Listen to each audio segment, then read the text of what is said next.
3 घोटाळे मी त्यात खोलमध्ये जाऊन एक्सपोज करीत आहे.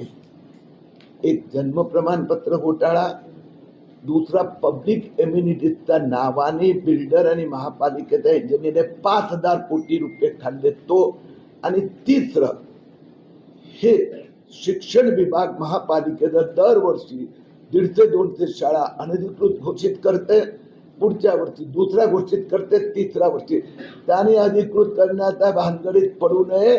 त्या सगळ्यांची आम्ही चौकशी करून कारवाई करायला लावणार. नाही, पण त्याच्यातल्या काही शाळांनी म्हणजे जवळपास 50 एक शाळांनी ऑलरेडी आमचे अर्ज प्रोसिजर मध्ये आहेत असं सांगितलंय.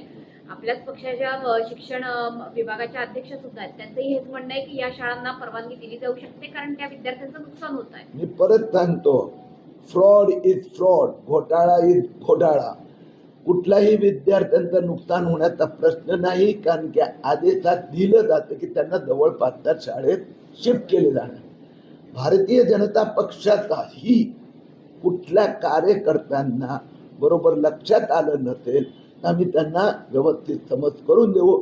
अनधिकृत शाळा याला अधिकृत करण्याचा प्रश्नच उद्भवत नाही.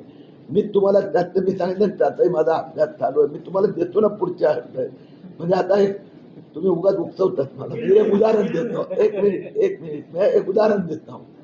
एक शाळा यातली जी आहे ना, ही शाळा 2 वर्षापूर्वी जन्माला आली आहे, 2-5 वर्षापूर्वी.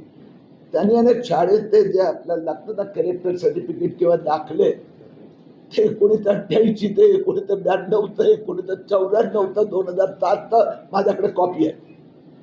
आलं लक्षात? पण आता ते ह्याच्यात नीट नका करू ना.